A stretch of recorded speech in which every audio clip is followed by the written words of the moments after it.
예, 오늘은 주가지수 산출 방법에 대해서 조금 이야기를 하겠습니다. 먼저 크게 봐서 주가지수 산출 방법은 한 서너 가지로 나눌 수가 있는데요. 첫 번째는 개별 종목의 주가를 단순 평균하는 그런 주가 평균 방법이 있고, 그 다음에 영어로는 equally weighted 방법이라고 해서 동일 가중 평균, 수익률의 단순 평균 방법으로 주가 지수를 계산하는 겁니다. 그 다음에 이 3번, 4번은 둘 다 시가총액식 value weighted 지수인데, 이때에 시가총액 계산을 하면서 상장 주식수를 쓸 수가 있고 또는 유동 주식수를 쓸 수가 있습니다. 그래서 요거를 구분을 하면 네 가지가 되고, 요걸 하나로 묶어서 보면은 이제 세 가지가 되겠죠. 먼저 주가 평균식으로 지수 계산을 하는 것은, 이거는 뭐 굉장히 쉬운 방법입니다. 개별 종목의 주가를 단순 평균하면 돼요.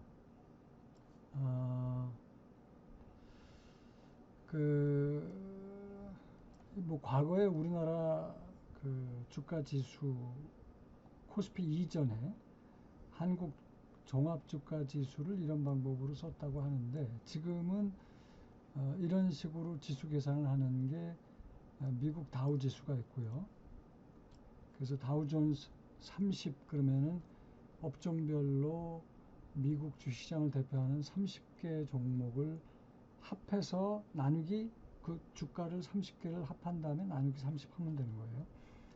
일본 니케이 주가는 좀 더 많죠. 225개인데 225개의 주가를 합해서 나누기 225 하면 되는데, 여기 이제 지금 예제가 있거든요. 이 ABC라는 세 개의 주식을 가지고 지수를 만드는데, 그 각각의 주가가 10불, 50불, 140불이다 할 경우에 주가 평균식으로 지수를 만들면, 이 방법이 다우 종합지수나 니케이 지수 만드는 방법이라고 그랬습니다. 요거를 다 합한 다음에 주식수가 하나, 둘, 세 개잖아요. 그래서 3으로 나눠주면 됩니다. 10, 50, 140 더한 다음에 3으로 나눠주면 66.7이 요 세 개의 주식을 가지고 만드는 주가 평균식 지수가 되는 거죠. 이런 식으로 그 다우존스 30이라든지 또는 니케이 225 지수가 만들어지는 겁니다. 그런데 이제 여기서 조금 좀 신경을 써야 될 게, 만약에 스탁 스플릿 같이 그 주식 할당이라고 그러나, 이게 주식 수가 80개였는데 주식 할당을 통해서 주식 수가 2배로 늘어났다. 그러면은 요 주가는 반으로 줄어들게 되거든요.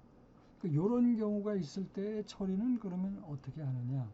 이런 경우가 있을 때는 앞서 계산한 값을 66.7 그대로 놓고, 정확하게는 66.67이죠. 요 주식 할당을 통해서 주가가 지금 반으로 줄어들었잖아요. 반으로 줄어들은 주가를 놓은 다음에 이 디나미네이터 분모값을 조정을 해줍니다. 그러면 분모값이 주가 할당으로 인해서 원래는 3개의 주식이었는데 3보다 작은 2.62, 4869가 나오고, 그래서 만약에 요 시점에서, 요거는 B라고 그랬는데 타임 제로입니다. 타임 제로, 타임 퀀터티 제로.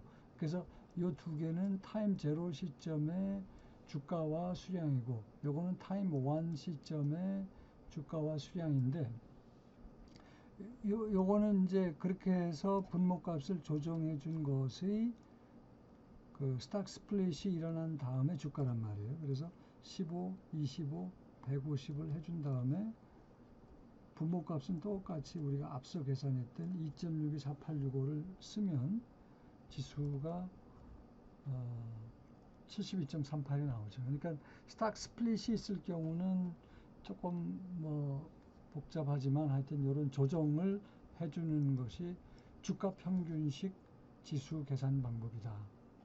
그 다음에 이제 동일 가중 지수는 영어로 equally weighted.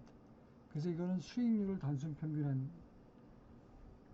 값으로 계산이 되는데, 대표적인 예로는 미국의 이제 value line index라는 것이 이렇게 계산이 되고요.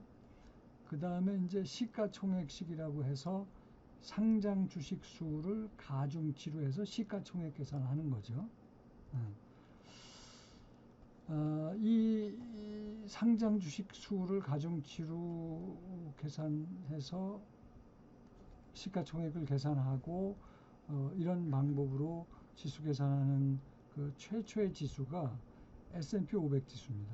그래서 S&P 500 지수가 처음 만들 때 시가총액을 10이라고 했다고 하니까 지금 S&P 500 지수를 비교해 보면 뭐 굉장히 주식시장이 오른 거죠. 그리고 이 시가총액식 상장 주식 수를 가중치로 하는 시가총액식의 예는 뭐 굉장히 많은데요. 미국의 NYSE 종합지수, S&P 500 지수, 일본의 토픽스, 그 다음에 FTSE, 영국의 FTSE 100, 프랑스의 CAC 40, 독일의 닥스 지수, 홍콩의 한생 지수, 그리고 우리나라의 코스피 지수, 코스닥 지수가 전부 이 상장 주식 수를 가중치로 해서 시가총액을 계산한 그런 지수입니다. 구체적으로 예를 한번 들어볼게요. 이것도 지금 이게 타임 제로입니다. 타임 제로. 그래서 타임 제로일 때의 가격과 수량이 주어졌고, 타임 1일 때의 가격과 수량이 주어졌을 때, 먼저 동일 지수, 동일 equally weighted, 동일 가중 지수의 경우를 보면, 이게 이제 without loss of generality라고 해서 300불을 각각 투자를 한다. 그러니까 동일 가중 지수에서는 이 수량을 무시하는 거예요. 그리고 이 가격만 보는데 10불짜리를 300불 가지고 사면은 모두 30개 투자할 수 있잖아요. 그래서 타임 제로인 기준 연도가 지금 분모로 들어가고 기준 연도의 지수를 100이라고 놓은 겁니다. 그랬을 때 300불 가지고 10불짜리는 30개를 샀다는 얘기고, 50불짜리는 6개를 산다는 얘기고, 140불짜리는 300불을 가지고 2.143만큼 샀다는 얘기죠.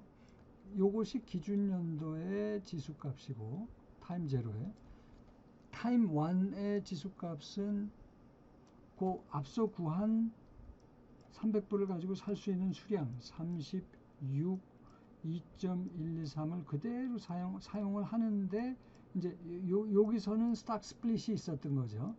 B 주식의 경우는 50불이 스탁 스플릿이 되면서 25불로 주가는 반으로 줄고 수량은 2배로 늘었잖아요. 그래서 이럴 때는 스탁 스플릿된 25불을 사용하고, 대신 수량은 2배로 늘었으니까 12를 사용하고, 그래서 요 15불, 그러니까 타임 1일 때의 주가를 가지고 타임 제로일 때의 주가와 비교를 하는데, 어떤 식으로 비교를 했느냐?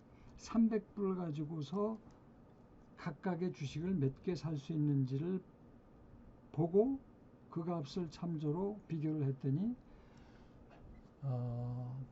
타임 제로를 100이라고 했을 때 타임 1은 119.05가 나온다는 얘기죠. 그 다음에 이제 요 위에 있는 것은 요것이 전부 상장 주식수라고 했을 때 상장 주식수로 시가총액을 계산한 시가총액 지수가 되겠습니다. 역시 기준 연도를 100으로 놨어요. 그래서 10 곱하기 40 기준 연도에 50 곱하기 80, 그 다음에 C라는 주식은 140 곱하기 50 해가지고 요게 기준 연도의 시가총액이 되고, 이걸 100으로 놓고 비교 연도인 그 타임 1일 때의 시가총액은 15 곱하기 40, 그 다음에 25 곱하기 160, 그 다음에 150 곱하기 50 해서 요거를 비교를 했더니 시가총액 지수는 106.14가 나온다는 것이 이 퀀터티가 상장 주식 수일 경우에 상장 주식 수를 가중치로 계산한 시가총액 지수가 됩니다. 그 다음에 이제 우리나라의 대표적인 코스피 지수가 바로 상장 주식 수를 가중치로 계산한 시가총액식 지수인데, 참고로 기준 연도가 1980년도예요.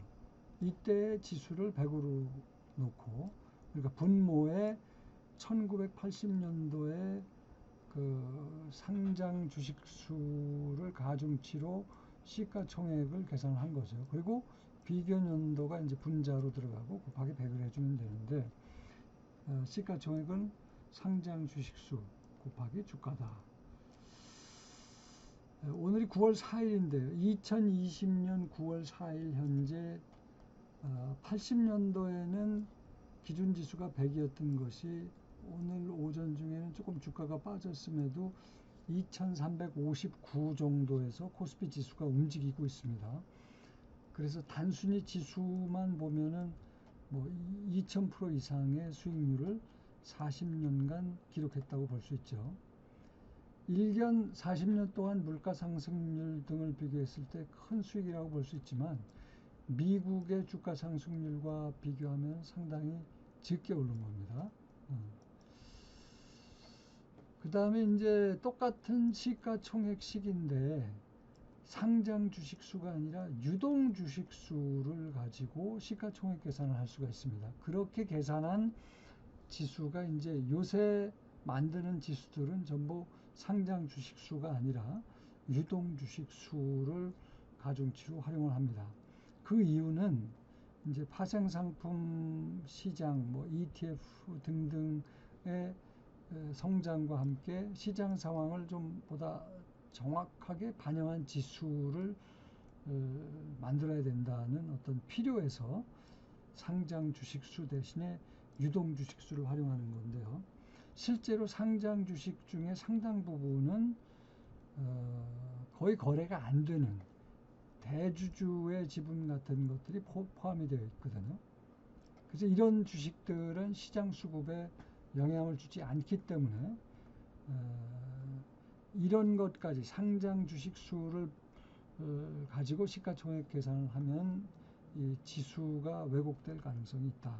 그래서 유동 주식 수만 가지고 주가 지수를 만든 것이 바로 유동 주식 수에 기초한 시가총액 방법이 되는 거죠. 그래서 우리나라에서는 뭐 코스피 100 지수, 코스피 200 지수, 그러니까 최근에 만드는 지수들이 전부 유동 주식 수를 가지고 시가 총액 계산을 한 것이고요. 그 다음에 최근에 뭐 MSCI 등 이 지수 산출 기관들이 새로 개발하는 대부분의 지수가 전부 상장 주식수가 아니라 유동 주식수를 가지고 계산을 합니다. 시가총액을. 코스피 200의 예를 보면은 요거는 기준 연도가 1990년도예요. 이때의 유동 주식수 곱하기 주가로 시가총액 계산을 하고, 그게 분모로 들어가고, 그 다음에 이제 비교 연도에 시가총액 계산을 해서 곱하기 100을 하면 그게 이제 코스피 200인데, 오늘이 9월 4일이고 2020년 9월 4일 오전에 지금 코스피 200 지수는 한 310일 정도에서 움직이거든요. 그래서 단순히 지수로만 보면 30년 동안 한 200%가 좀 넘는 정도로 코스피 200 지수가 올랐다라고 볼 수 있고, 앞서 그 코스피 지수랑 비교해서는 좀 덜 올랐잖아요. 그 이유는 코스피 200의 기준 연도인 1990년도가 상대적으로 코스피 지수가 900 정도로 이렇게 높았기 때문에, 앞서 1980년도에 코스피 지수는 100이었잖아요. 근데 코스피 지수가 아니라 코스피 200 지수죠. 코스피 200 지수, 이건 제가 더블 체크를 해봐. 코스피 200 지수는 100으로 한 거고, 그러니까 코스피 지수가 맞네요. 코스피 지수가 900 정도니까 1990년도에 주식시장이 좋았던 거예요. 그래서 전반적으로 주식이 오른 상태를 기본적으로 기준 시점으로 해서 이때의 주가를 코스피 200으로 지금 100으로 놓고 지금 비교 연도를 비교를 하다 보니까 상대적으로 2020년도 9월 4일 코스피 200 지수가 100 대비 이렇게 311 정도밖에는 안 되게 상대적으로 덜 올랐다는 거죠. 네, 오늘 여기까지 하겠습니다.